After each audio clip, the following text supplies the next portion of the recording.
it could be the Green Bay Packers that pose the biggest threat. I mean, we'll worry about the Lions or the Buccaneers the week after should they win. But I really do think that this might be the best other team remaining in the NFC side of the bracket. But for the 49ers, Larry, the Packers are more than a neat story. And this is what I've kind of found out all this week as I've been leaning into who they are and how they got here and the metamorphosis of their season. Because their season, I mean, it's like a song, right? Their season begins really soft and low, and you don't really notice it, and then it builds and it builds and it builds and it builds, and then at the end, it's freaking "My Heart Will Go On." And Celine Dion has got veins popping out of her neck. She's singing so hard, and this song is such a rousing ending. Do you realize that the Packers against the Dallas Cowboys put up an offensive DVOA of 89.9 or 189.9, which is the best in franchise history? I mean, they came out and put a game and a mollywhopping on the Dallas Cowboys that was one for the ages. It really was. There was only some cosmetic scoring at the end of that game that made it look closer than it really was. They didn't just beat the Dallas Cowboys. They beat the ever-living shit out of the Dallas Cowboys. That's how good they were. And I don't think a team that is just lucky to be here gets to win quite like that.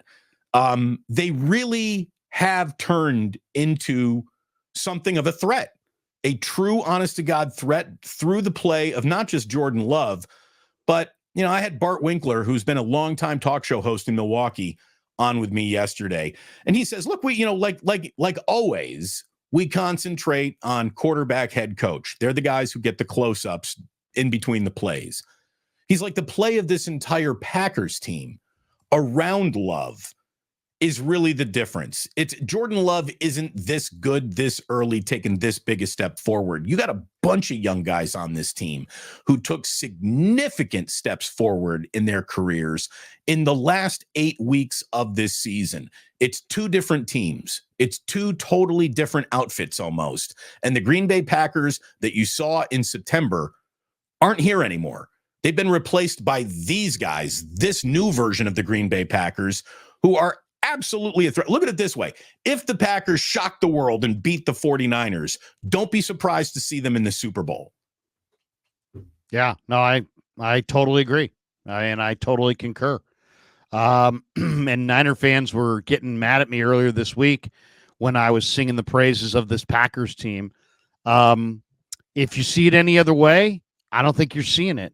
And these people that are predicting the Niners to just wipe the floor with this team. All right, 51-3 Niners. I really don't think so. It'd be great. Let's see. I don't think so either. Yeah. Jordan Love. Let's start right there, because Jordan Love started the year, and you know, in the middle of November, he's got 14 touchdowns, 10 picks. They're 3-6. He's been sacked 19 times. Okay. From that point on, the next 9 games or whatever, 21 touchdowns, 1 pick, sacked only 11 times. So I bring up the sack total because I think that's a big key for Green Bay. I mean, they're the number 2 pass block win rate offensive line. Rasheed Walker at left tackle, Elgin Jenkins at left guard, Zach Tom at right tackle. I mean, they've got some pretty good offensive linemen. They're good as run blockers. Nick Bosa said that early in the week, but obviously they're doing a nice job at protecting Jordan Love. And as he's gotten protection, he's become a better decision maker. He's in sync with LaFleur. You know, he's got this one thing that he's doing that's very Brett Favre-like, in that he gets to the top of his drop and then he just drifts. You know, he drifts and creates a little bit more time for himself to get open, or for his receivers to get open. And they're doing a great job. They totally neutralized Micah Parsons last weekend up front. They allowed only 1 pressure in 19 pass rush snaps to Parsons. So that's a big key. I mean, can Tom and Walker block Bosa and Chase Young and Randy Gregory and Beal up front? Dallas was held without a sack. And Bosa was, 3rd in the NFL this year with 95 pressures. So that's a big part of the game right there. And then the other part is, Green Bay started slowly because they didn't go into free agency for a veteran tight end or a veteran wide receiver. They said, we're going to do it in the draft. And Gutekunst went into the draft and found really good players.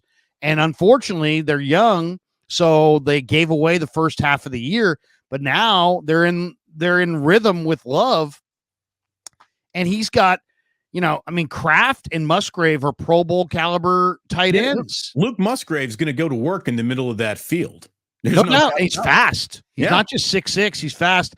And then that's not it. I mean, Dontavion Wicks, the Virginia receiver, has 4 touchdowns this season. Doesn't sound great, but all of them have come in the last 3 weeks. So he's playing great. And Dobbs is a terrific, well-rounded intermediate threat. They use Jaden Reed, the rookie from Michigan State, on a lot of their motions. And Bo Melton is shifty. Christian Watson's their vertical threat.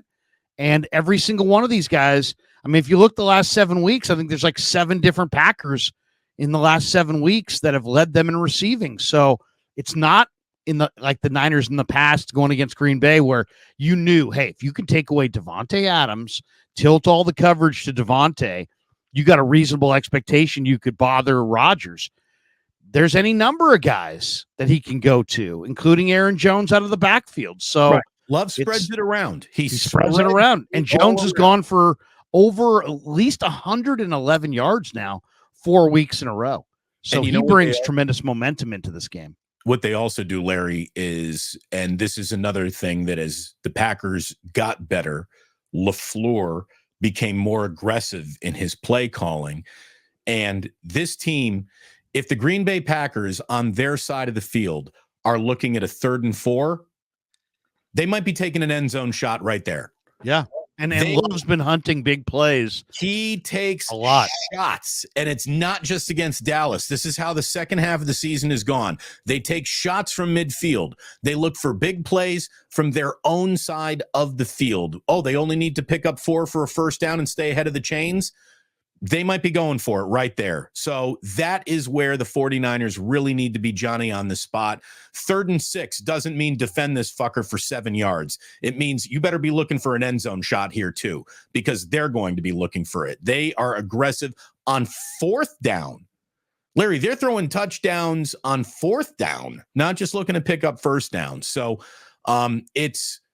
that's where a coach getting confidence in his team becomes something of a dangerous equation to figure out.